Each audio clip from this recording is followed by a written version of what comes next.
Messieurs, Mesdames, bonsoir. Après avoir assisté à la conférence internationale sur le climat COP21 à Paris, en France, le président de la République, chef de l'État, Issoufou Mahamadou, s'est rendu en Afrique du Sud où il prend part au sommet Afrique-Chine, un forum au cours duquel le président chinois a annoncé l'octroi au continent de 60 milliards de dollars pour faire face aux défis du développement, de la sécurité et pallier le problème de la baisse du cours mondial du pétrole. Le chef de l'État a effectué au cours de ce déplacement une escale à Libreville. Nos envoyés spéciaux Moussa Mani Askou Jebela. À son arrivée à l'aéroport de Libreville au Gabon, le chef de l'État, qu'accompagne la première dame Hajia Aïssata Issoufou, a été accueilli à sa descente d'avion par le premier ministre chef du gouvernement du Gabon, professeur Daniel Ona Ondo, le consul du Niger au Gabon, Ibrahim Hamma, avant de saluer les officiers et étudiants nigériens en formation à Libreville, sans oublier la forte communauté nigérienne vivant au Gabon.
Le président Issoufou les a remerciés pour cet accueil chaleureux avant de les entretenir brièvement sur les importants investissements que le gouvernement a réalisés et continue de réaliser dans le cadre du développement de notre pays. Et ceci dans divers domaines tels la construction des routes, celle des classes, l'embellissement de la ville de Niamey ou encore la création d'emplois et l'initiative 3N. Les Nigériens nourrissent les Nigériens pour ne citer que cela. Après un tête-à-tête avec le Premier ministre gabonais au salon d'honneur de l'aéroport Léon Imba du Gabon, le président de la République, chef de l'État, s'est rendu à Johannesburg en Afrique du Sud où il a participé le vendredi 4 décembre à l'ouverture du forum sur la coopération sino-africaine présidé par le président sud-africain Jacob Zuma. Dans son intervention, le président chinois Xi Jinping a rappelé les légendaires liens d'amitié et de coopération qui existent entre la Chine et l'Afrique. Une coopération qui a permis à la Chine de mener d'importantes réalisations au profit des pays africains. Aujourd'hui, la Chine est devenue un grand partenaire de l'Afrique, a-t-il indiqué. Pour renforcer davantage cette relation de coopération sino-africaine, le président chinois a annoncé l'octroi d'un don de 60 milliards de dollars US au profit de l'Afrique. Un appui qui permettra à ce continent de réaliser d'importants projets de développement. Cette annonce a été fortement saluée par les dirigeants africains présents à cette cérémonie. Le président du Zimbabwe, Robert Mugabe, président en exercice de l'Union africaine, la présidente de la Commission de l'Union africaine, Nkosazana Dlamini Zuma, et le président sud-africain Jacob Zuma ont, au nom des chefs d'État africains, remercié le président chinois pour cette très grande action au profit de l'Afrique. Ils ont en outre réitéré leur engagement pour œuvrer ensemble pour le renforcement de cette relation de coopération gagnant-gagnant au profit de leurs populations respectives. Puis après cette cérémonie d'ouverture, les participants à cette cérémonie ont visité une exposition photo sur les réalisations de la coopération Chine-Afrique. Le président de la République, chef de l'État Issoufou Mahamadou, séjourne depuis jeudi dernier en Afrique du Sud, où il prend part justement au forum Afrique-Chine. En marge donc des travaux, le chef de l'État a accordé des audiences. Tout d'abord, le responsable de l'entreprise d'investissement chinois, China Jazz Huba, qui entend apporter son soutien et son expertise aux entreprises nigériennes.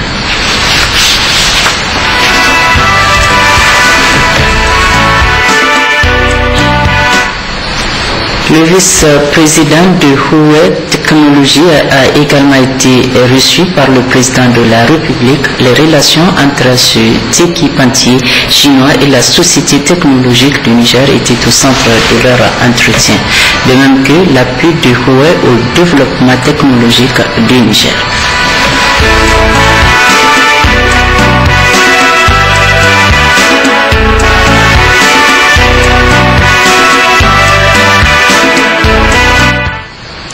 La troisième audience, le chef de l'État l'a accordé au PDG de China Telecom. Le développement de la technologie en matière de télécommunication au Niger était au centre de l'entretien. Tout d'abord, nous avons fait un rapport aux présidences pour les situations maintenant de notre entreprise au Niger. Et puis, nous avons discuté un peu sur le domaine de télécommunication. D'après notre expérience et puis notre capacité, nous voulons faire notre meilleur pour améliorer la situation de télécommunication au Niger. Pour notre meilleur souhait, c'est qu'on peut augmenter le niveau de télécommunication au Niger et puis faire les transferts des techniques, aussi de l'investissement plus au Niger. Retour au pays où le Premier ministre Brigitte Raffini a visité ce matin l'échangeur de la place des Martyrs. Le chef du gouvernement est allé constater de visu l'état d'avancement des travaux. À côté au Glassan, Afsatou Mahamadou. L'échangeur de la place des Martyrs a constitué la première étape de cette visite du Premier ministre chef du gouvernement Brigitte Raffini.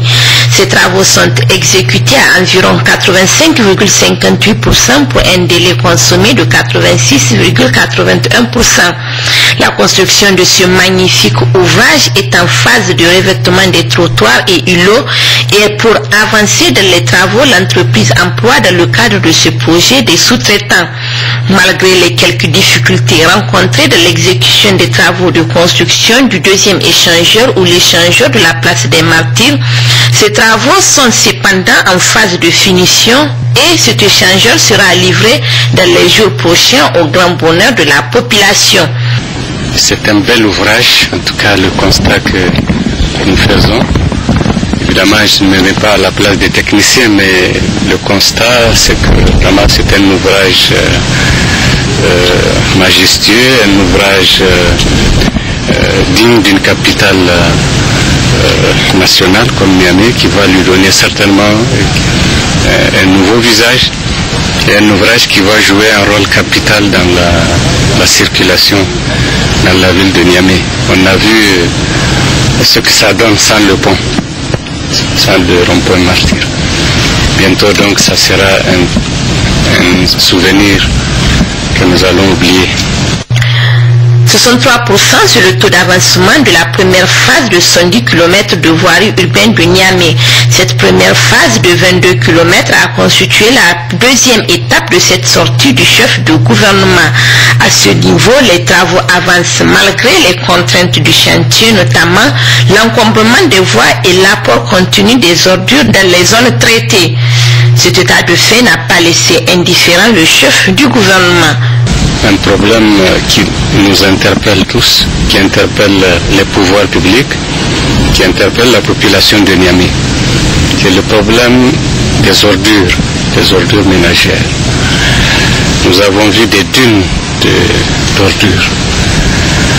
Alors, à partir de ce moment, je demande à la communauté urbaine et au ministère de la Salubrité urbaine de se mettre en rapport immédiatement pour trouver une solution. Il nous faut un programme d'enlèvement de ces ordures en tout cas dans les tout prochains jours, les toutes prochaines semaines. Nous ne pouvons pas entreprendre des travaux de cette qualité, des travaux de cette dimension et laisser la capitale sous les ordures. Ce n'est pas honorable, ce n'est pas possible. En même temps, nous interpellons les populations pour leur demander d'adopter le meilleur comportement, en l'occurrence. Et bien sûr, la population peut se plaindre de manquer des lieux appropriés pour collecter ces ordures. Et c'est là où le rôle de la mairie est fondamental. Il faut que la mairie bouge, il faut que la mairie trouve des solutions alternatives si nous voulons effectivement changer le visage de notre capitale. Je suis très satisfait de l'évolution de ces travaux et puis de la qualité du travail. Bientôt, je pense, beaucoup de problèmes d'assainissement vont pouvoir être résolus et les problèmes de circulation également dans la ville de Niamey vont pouvoir connaître un dénouement heureux. Globalement, ces travaux avancent et la réalisation de ces importantes infrastructures routières entre dans le cadre du programme de modernisation de nos villes et permettra de décongestionner le trafic de la capitale. La première dame, Dr Malika Issoufou, était hier à Ndunga où elle a procédé à la remise d'une importante quantité de vivres, des semences, des motopompes et des produits pharmaceutiques au profit des femmes et du CSI de la localité. La présidente de la fondation Tatali Yali est accompagnée dans ce déplacement de l'épouse du Premier ministre et du gouverneur de la région de Tillabéri. Depuis sa création, la fondation Tatali Yali ne cesse d'œuvrer pour le bien-être des populations nigériennes, particulièrement les femmes, les enfants et les plus démunis. C'est donc fidèle à ses engagements pris à travers cette fondation que la première dame, Dr Malika Issoufou, a effectué hier le déplacement de Ndunga. Accueillie par le gouverneur de la région de Tillabéri, les chefs coutumiers de la localité, Dr Malika Issoufou s'est tout d'abord rendu au CSI de Ndunga Kwara où elle a fait don des produits pharmaceutiques. Ensuite, s'en est suivi la remise des vivres, des semences et des motopompes pour accompagner les initiatives des femmes dans les activités génératrices de revenus, notamment les cultures maraîchères. En réceptionnant ainsi le don, le gouverneur de la région de Tillabéri a fait la genèse des différentes actions de la fondation Tatali Yali au profit de sa région. Action noble, a-t-il souligné, qui vise à améliorer de manière significative les conditions de vie des populations. C'est pourquoi les populations de Ndunga Kwara ont tenu à dire tout simplement merci à la première dame et à la fondation Tatali Yali pour toutes ces actions de développement. A noter qu'avant de quitter Ndunga Kwara, la première dame, Dr Malika Issoufou, a rendu une visite de courtoisie au chef de canton Amiroutini Sidiko. La fête tournante du 18 décembre 2015, Maradi Kolia, aura bel et bien lieu. Les infrastructures indispensables aux festivités sportives, culturelles et autres manifestations seront disponibles avant la date butoir. Assurance en a été donnée par le président du comité d'organisation, Kala Ankoro. C'était au cours d'une conférence de presse animée ce matin même à Niamey. Un extrait de son intervention avant de le retrouver en intégralité en partie magazine de cette édition. Dimanche prochain, Inch'Allah, nous allons lancer officiellement les festivités et ce lancement sera présidé par le Premier ministre chef du gouvernement. Est-ce que nous sommes prêts? C'est ce que vous allez dire certainement, la première question. En ce qui concerne les dispositions pour organiser les festivités, j'ai dit oui, nous sommes prêts et nous allons organiser la fête. Et je reviendrai sur ce sujet par la suite, mais je vais parler d'un autre sujet d'un autre aspect qui nous intéresse tout davantage. C'est qu'est-ce que nous faisons pour transformer la ville, pour la rendre Kolia avant les festivités et après les festivités. Et je le disais dans ma dernière intervention que Maradi Kolia, c'est un programme qui a commencé et qui va se poursuivre.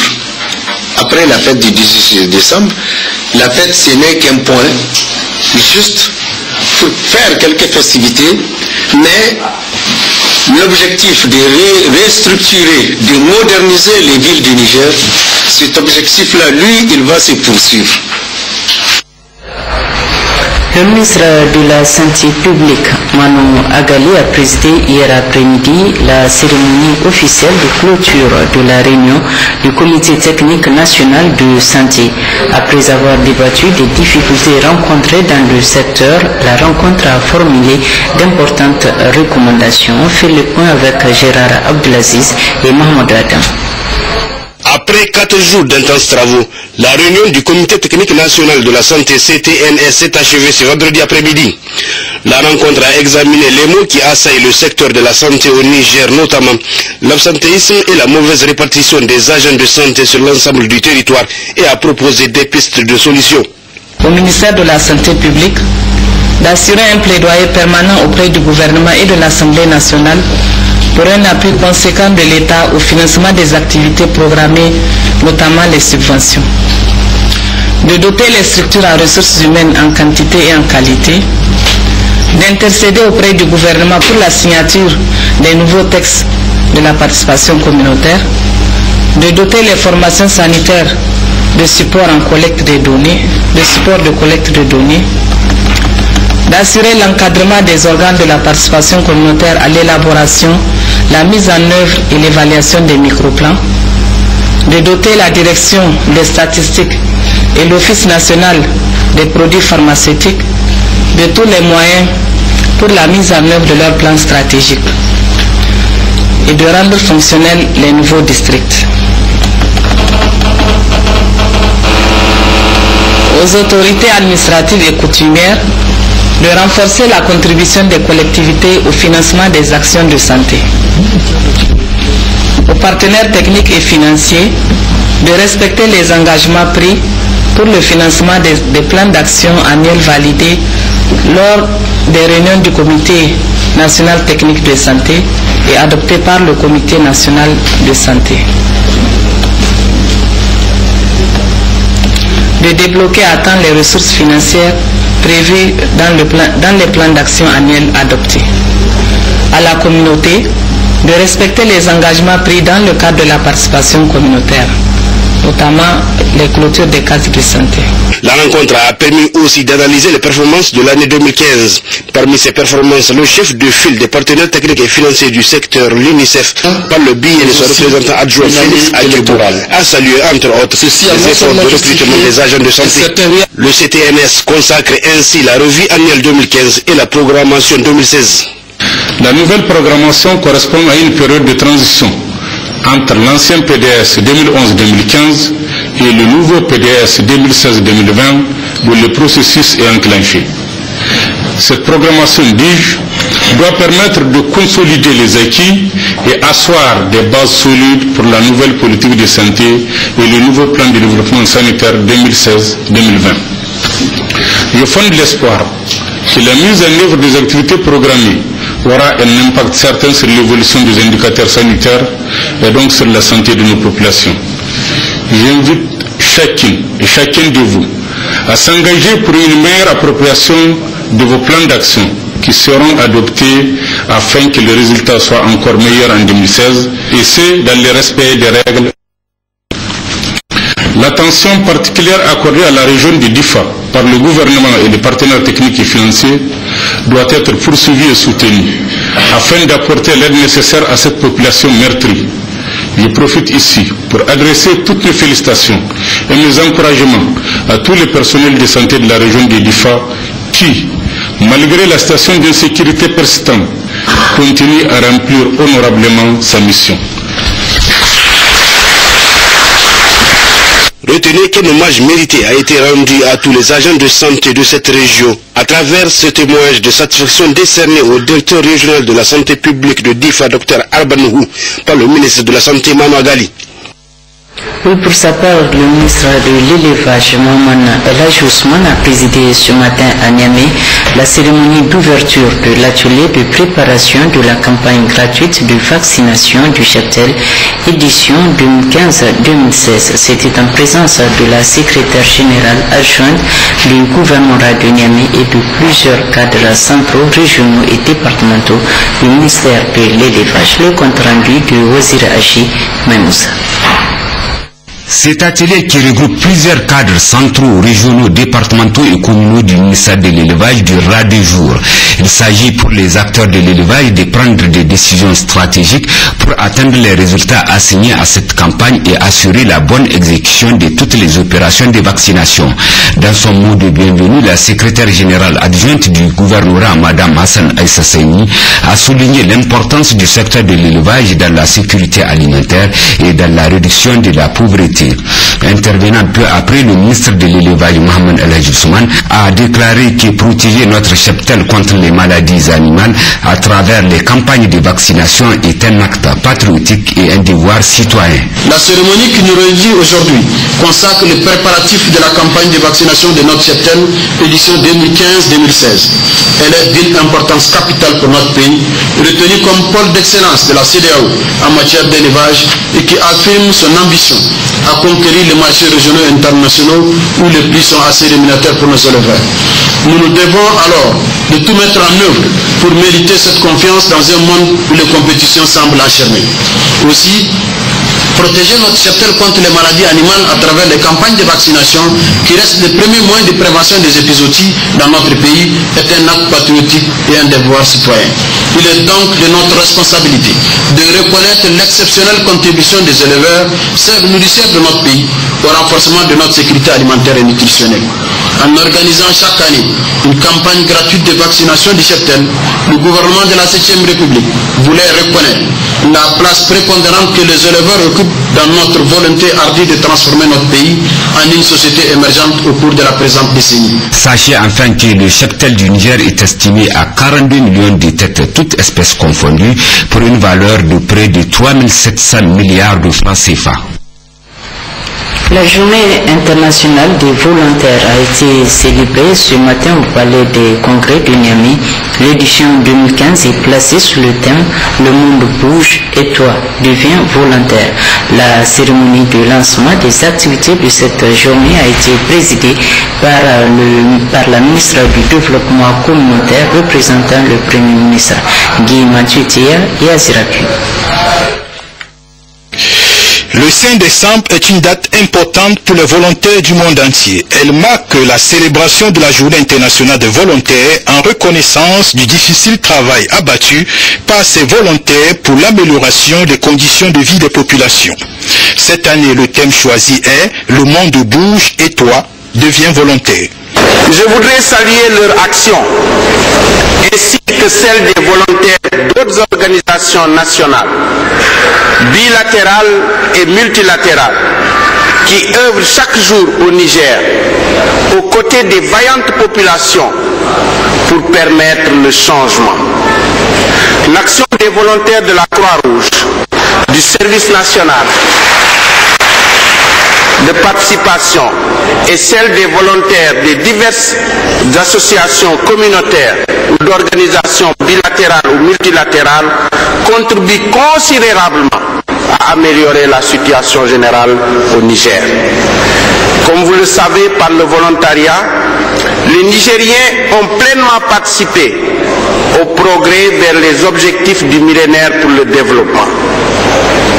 Nous ne pourrons atteindre les 17 objectifs de développement durable et leurs 169 cibles adoptées en septembre dernier qu'en montrant encore plus de solidarité.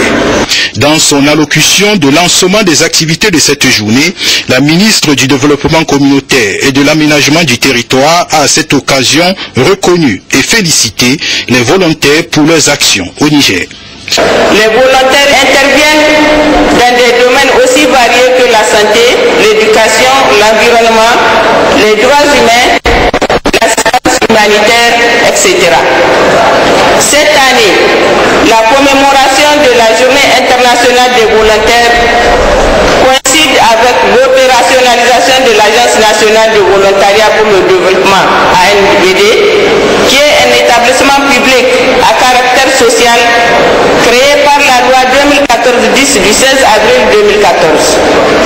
Cette agence a entre autres comme mission le recrutement, la formation et le déploiement des volontaires auprès des ONG, des organismes internationaux, des collectivités territoriales, secteur public et privé, en un mot, la promotion et la valorisation du volontariat.